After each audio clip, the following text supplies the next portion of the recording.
Brahmamudi April 7 ఎపిసోడ్లో ఏం జరిగిందంటే, అర్ధరాత్రి ఇందు గదిలో ఒంటరిగా బాధపడుతుండగా ఆమె ముందు తల్లి కావ్య ఆత్మహత్య ప్రత్యక్షమవుతుంది. ఇందు కన్నీళ్లతో నన్నెందుకు వదిలి వెళ్ళిపోయావమ్మా అని కావ్య ఆత్మను అడుగుతుంది. దీనికి కావ్య, నేను ఎక్కడికి వెళ్ళలేదు ఇందు, నీ మనసులోనే ఉన్నాను, నీ ప్రతి ఆలోచనలోనూ ఉన్నాను, అసలు నువ్వెందుకు అంతగా భయపడుతున్నావు అంటుంది కావ్య ఆత్మ. దాంతో ఇందు, ఆ రేఖ ఆంటీ తాతయ్య వాళ్ళని చంపేస్తానని బెదిరిస్తుందమ్మా, ఆస్తి కోసం సంతకం పెట్టమని వేధిస్తోంది, వాళ్ళని ఎలా కాపాడుకోవాలో నాకు అర్థం కావడం లేదు, నా దగ్గర నీ అంత ధైర్యం, నీ అంత తెలివి లేవు అని చెప్పి బాధపడుతుంది.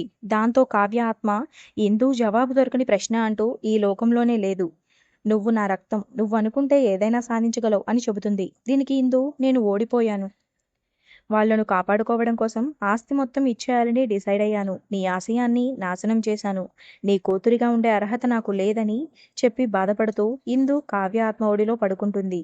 కావ్య ఆత్మ ఇందుని ఓదారుస్తూ, నువ్వు సంతకం పెట్టినంత మాత్రాన ఓడిపోయినట్లు కాదు, యుద్ధంలో గెలవాలంటే కొన్నిసార్లు సమయం కోసం వేచి చూడాలి, నిన్ను నువ్వు నమ్ము, అప్పుడే ప్రకృతి నీకు అండగా నిలుస్తుంది, నీకో మార్గం దొరుకుతుంది అని ఇందుకి ధైర్యాన్ని ఇస్తుంది. తల్లి ఇచ్చిన ధైర్యంతో ఇందు కళ్ళు తుడుచుకొని రేఖను ఎలాగైనా ఓడించాలని నిర్ణయించుకుంటుంది. ఉదయాన్నే రేఖ, భ్రమరాంబ, భూషణ్లు కలిసి ఇందు గదిలోకి నెమ్మదిగా వచ్చి గట్టిగా అరుస్తూ బర్త్డే విష్ చెప్తారు. అందర్నీ ఒక్కసారిగా చూడగానే ఇందు భయపడుతుంది. ఒక్కసారిగా వాళ్ళని చూసి ఉలిక్కిపడి లేచి దొంగ దొంగ అంటూ కేకలు వేస్తుంది. దాంతో స్వాతి, అపర్ణలతో పాటు శేషు కూడా పరుగున వస్తాడు. ఏంటమ్మా ఇందు, మీ పిన్నిని దగ్గరగా చూసి దొంగ అనుకున్నావా అంటూ భ్రమరాంబపై పంచులు వేస్తాడు. రేఖ మాట్లాడుతూ, హ్యాపీ బర్త్డే ఇందు, నీకోసం గెస్ట్ హౌస్లో గ్రాండ్ పార్టీ ఏర్పాటు చేశాను, పెద్ద పెద్ద విఐపీలు వస్తున్నారు అని చెబుతుంది. ఇందు మేజర్ కావడంతో ఇందుతో మంచిగా నటించి ఆస్తి పేపర్ల మీద సంతకం చేయించుకోవాలన్నది రేఖ ప్లాన్. ఇదంతా గమనించిన అపర్ణ, ఏంటి రేఖ ఇదంతా, ఇన్ని రోజులు లేని ప్రేమని ఈ రోజు కురిపిస్తున్నావు, ఏంటి నాటకం అని కోపంగా అంటుంది. దీనికి రేఖ, చూసారా, ప్రేమ చూపించకపోతే రాక్షసి అంటారు, చూపిస్తే నటన అంటారు, ఏదేమైనా ఈ పార్టీ బాగా జరగాల్సిందే అంటూనే స్వాతితో, స్వాతి నువ్వు ఇందుని దగ్గరుండి రెడీ చేసి తీసుకురా అని చెప్పి రేఖ అక్కడి నుంచి భూషణ్ వాళ్ళను తీసుకుని వెళ్ళిపోతుంది. దాని నక్క తెలివితేటలకు మోసపోవద్దు, అసలు ఆ బర్త్డే పార్టీకే వెళ్ళొద్దని చెబుతుంది. స్వాతి కూడా అక్కడే ఉంటుంది. అపర్ణ మాటలకు ఇందు సమాధానమిస్తూ, నేనేం చేయాలో ఆల్రెడీ నిర్ణయం తీసుకున్నాను, దానిని ఎవ్వరూ మార్చలేరని చెబుతుంది. నువ్వు ఏమైనా చెయ్యి, కానీ ఆస్తి మాత్రం ఆ రేఖ చేతిలోకి వెళ్ళనీయొద్దు, మనల్ని నమ్ముకున్న వాళ్ళకి అన్యాయం చేయొద్దని చెప్పి అపర్ణాదేవి అక్కడి నుంచి వెళ్ళిపోతుంది. అక్కడే ఉన్న స్వాతి ఇందు దగ్గరకు వచ్చి, ఇందు నువ్వు ఏం చేయబోతున్నావు, సంతకం పెడతావా అని అడుగుతుంది. దానికి ఇందు, నేను ఆల్రెడీ ఒక నిర్ణయం తీసుకున్నాను, నేను పార్టీకి వెళతాను, కేక్ కట్ చేస్తాను, కానీ సంతకం మాత్రం పెట్టను అని సమాధానమిస్తుంది. స్వాతి షాక్ అవుతూ, అదెలా సాధ్యం ఇందు, సంతకం పెట్టకపోతే వాళ్ళు ఊరుకోరుగా అని ప్రశ్నిస్తుంది. స్వాతి అడిగిన ప్రశ్నకు ఇందు కూల్గా రియాక్ట్ అవుతూ, అందుకే నేను పార్టీ మధ్యలో నుండి మాయమైపోతాను, నన్ను నేనే కిడ్నాప్ చేసుకుంటాను, నన్ను ఎవరో కిడ్నాప్ చేశారంటే ఆ రేఖ ఆస్తి పేపర్ల మీద సంతకం చేయించుకోలేదు, అలాగని తాతయ్య వాళ్ళని ఏమీ చేయలేదు, నా కోసం వెతకాల్సిందే, నాకు కావాల్సిన సమయం దొరుకుతుంది అని తన ప్లాన్ని బయటపెడుతుంది. ఇందు మాటలకు స్వాతి షాక్ అవుతుంది. ఐడియా బాగుంది, కానీ కిడ్నాప్ చేసే వాళ్ళెవరు అంటుంది స్వాతి. నువ్వే హెల్ప్ చేయాలి స్వాతి అని రిక్వెస్ట్ చేస్తుంది ఇందు. మొదట భయపడిన స్వాతి చివరికి సరే, ఇద్దరు తెలిసిన వాళ్ళు ఉన్నారు, వాళ్ళతో మాట్లాడతాను అని చెబుతుంది.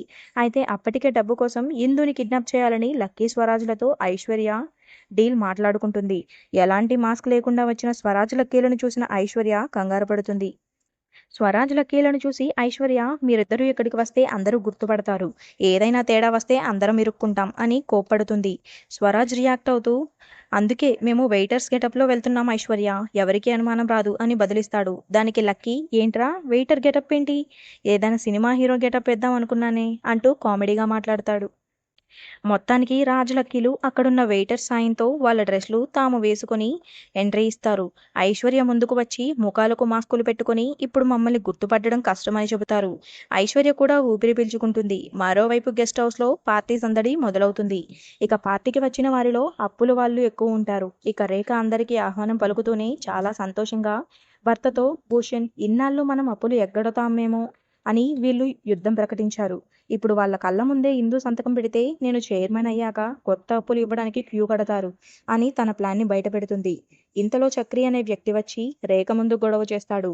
చక్రి ఆవేశంగా నా డబ్బులు ఎప్పుడిస్తారు రేఖ గారు అని గట్టిగా నిలదీస్తాడు. రేఖ గర్వంగా ఇంకొక గంట ఓపిక పట్టు చక్రి, ఒక్కసారి నేను స్వరాజ్ గ్రూప్ ఆఫ్ కంపెనీస్కి చైర్మన్ అయ్యాక నువ్వు ఇచ్చిన అప్పు నా ప్రాజెక్ట్ ఖర్చులో 1% కూడా ఉండదు, ఇచ్చేస్తా అంటూ పొగరుగా సమాధానమిస్తుంది. భూషణ్ మాత్రం కంగారు పడుతుంటాడు. ఆ ఇందు సంతకం పెట్టడంలో ఏమైనా తేడా వస్తుందా అని రేఖని చిన్నగా అడుగుతాడు. అలా జరగదు అని నమ్మకంగా చెబుతుంది రేఖ. ఇంతలో స్వరాజ్ లక్కీలు వెయిటర్స్ గెటప్లో ఇందుని కిడ్నాప్ చేయడానికి లోపలికి వెళ్తారు. అక్కడితో మంగళవారం ఎపిసోడ్ ముగిసింది. అయితే కమింగ్ అప్లో ఇందు లంగా ఓణి వేసుకుని బుట్టబొమ్మలా కారు దిగుతుంది. రాజ్ స్వరాజులు చాటుగా గమనిస్తుంటారు. ఇందు చాలా అందంగా ఉండడం చూసిన రాజ్ ఇంతకాలం నోరు వేసుకుని పడిపోతుంటే దీన్ని చూసి రాక్షసిని అనుకునేవాడినిరా అంటాడు రొమాంటిక్గా ఇందు వైపు చూస్తూ. మరి ఇప్పుడు ఏమనిపిస్తుందిరా అంటాడు లక్కీ అనుమానంగా. అందాల రాక్షసిలా కనిపిస్తోందిరా అంటాడు రాజ్. ఇందుపై ప్రేమ మొలకెత్తిన వాడిలా మెలికలు తిరుగుతూ. మొత్తానికి ఇందు అందానికి పడిపోయాడు రాజ్. మరోవైపు ఇందు ఐశ్వర్యాల టార్గెట్ కిడ్నాపే కావడంతో స్వాతి మనుషులు వచ్చి ఇందుని తీసుకుని వెళ్లేలోపు స్వరాజ్ లక్కీలను స్వాతి ఏర్పాటు చేసిన కిడ్నాపర్స్ అనుకుని వాళ్లతో పాటు ఇందు పారిపోతుందేమో చూడాలి. మరిన్ని వివరాలు తరువాయి భాగంలో చూద్దాం.